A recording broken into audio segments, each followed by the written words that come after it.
దొరకమని ఆ దొరగారి దొరసాని నిండు దీవెనల కోసమని కాళ్ళు ముక్క వాంచనని వంగినావమ్మ మూడు పుస్తాలిస్తే నీళ్ళు వెత్తు పొంగినావమ్మ దొరగారి పై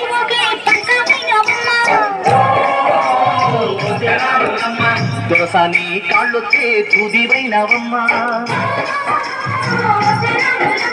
దేవుడిని వెలిగించే